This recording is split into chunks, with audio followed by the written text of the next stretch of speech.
جای زیست بختیار طاهرویچ 43 ساله در سرما و گرما همین مکان نیمه ویرانه است.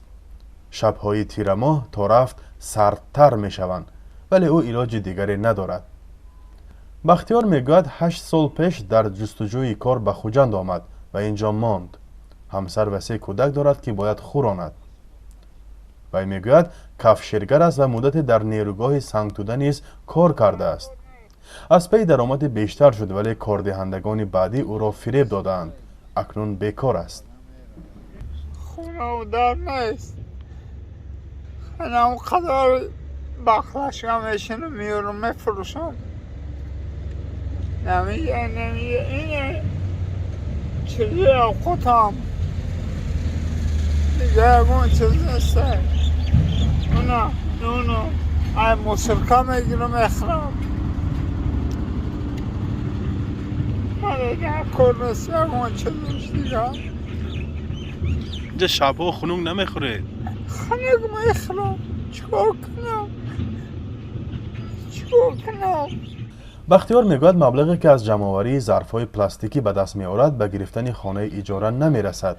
به اداره‌های دولتی برای به قید گرفتن و با سرپناه تامین کردن باری هم مراجعت نکرده است.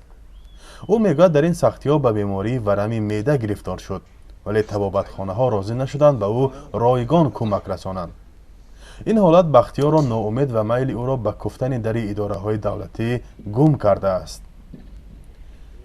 در گوشم ترکان در اومگیه که یک ماه در گوشم ایستادگیه ترکان پول ندارم یگان دکتر نمیگیرم ترکانه از برای خداوند گپ دستم بیستم نیسته خیلی اردم که همین را بگی نمیگیره. شبی درست خوابم ترکان قرقر کیسه در گوشم. چیکار کنم آخه؟ عبدالکریم سیفالدینوف 67 ساله نیز 30 سال پیش بعد فوت همسرش از یک دهه دوردست به اینجا آمده و با این حال دچار شده است. او نیز مثل بختیار زندگی همسان دارد و پیشش جمع‌آوری ظرف‌های پلاستیکی است. آنها در یک روز 30 یا 40 سامانی معادل $3 آمریکایی کار میکنند. اینجا همراه کی زندگی میکنید؟ چند نفر شما؟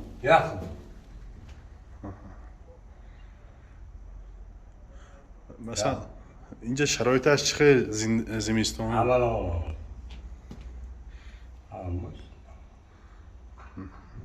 خنک و نیست نه؟ خورد و خوراکتونه کی میبیارد یا کی یاردم میکنه؟ نه هر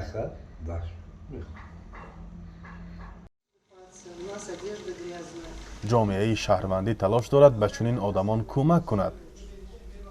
آخر ماه سپتامبر سازمان دیار با کمک فاند ناتبنه و دیگر اختیاریان یک تحقیقات معین کنی شخصان بی سرپناه در ولایت سوخت را معرفی کرد. بر پایه آن تنها در شمال کشور تقریباً 500 نفر کوچه و منطقه های کسناگذر را خانه اساسی خود اختیار کردند.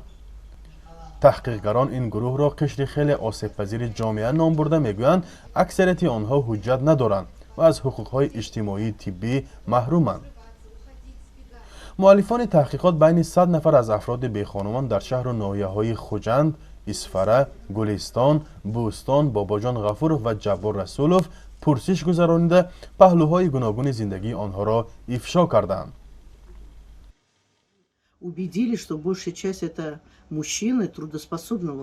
در رفت تحقیقات معلوم کردیم که اکثر بی‌سرپناهان مردان قابل مهنت هستند و می‌خواهند روش زندگیشان را عوض کنند. بیش از 90% پرسیده شدگان گفتند که این طرز زندگیشان به آنها معقول نیست. همه‌شان میگویند که به کمک دولت نیاز دارند. Так что я думаю, и на вопрос, кто бы вам в этом помог, все ответили, мы ждем помощи от государства. 54% این آدمان از 18 تا 44 ساله بوده در سن قابل مهنت هستند. بین آنها شخصان نفقه‌خوار و از سن 18 ساله پایین نیز بودند. بیش از 90% بی‌سرپناهان زادگان تاجیکستانند ولی شخصان بی‌شرمندی و خارجی نیز هستند. اکثر آنها را شرایط سخت روزگار از همپاشی عائله، وضع پست اقتصادی و بیخانه و بیکار ماندن به این حال دچار کرده است. ولی مسئولان مقامات دولتی میگویند در 2 سال اخیر تنها 6 نفر به آنها مراجعت کردند و با جای زیست و کمک طبی و حجتگذاری فرا گرفته شدند. حالا در مقیاس سوخت رسما بیش از 600 نفر شخصان یکه و تنها را به قید گرفته و خدمت میرسانند.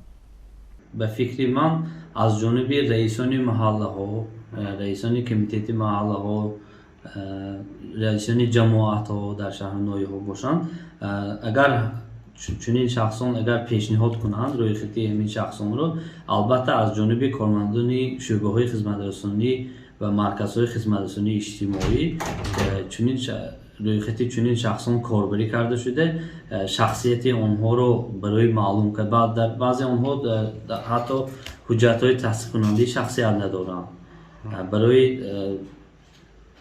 برای از نو گرفتن حجت های تصدیق کننده شخصیت یا اینکه بعضی آنها معیوب هستند و به خود خدمت رسانیده نمیتوانند، آنها را برای جایگیر نمودن به خانه های پیرانسالان از جانب کارمندان شعبه های خدمت رسانی و اجتماعی کاربری کرده می شود.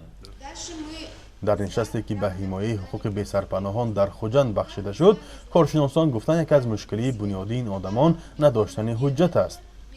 بنابراین باید نرخ گران حجت و روند شناسنامه‌دهی بازبینی شود. سازمان جمعیتی دیار با کمک مقامات مربوطه 2 سال پیش به 20 شخص بی‌سرپناه در گرفتن حجت کمک کرده است و این روند را خیلی مشکل و مرکب نامیده میگوید باید حکومت نیز به این کار توجه کند. مؤلفان تحقیقات میگویند 2 سال اخیر تنها در شهر خوجند 30 نفر از افراد بیخانمان در کوچه و گرش‌ها و دیگر جایها فوت دیدند که سن میانه آنها 35 بوده است. با معلومات مرکزی تشخیصی سودی طبی ولایت سوخت در نیمه اول سال 2021 از حساب مبلغ‌های دولتی 12 بی‌سرپناه دفن کرده شدند. فرزان محمدی، رادیو آزادی، شهر خوجند.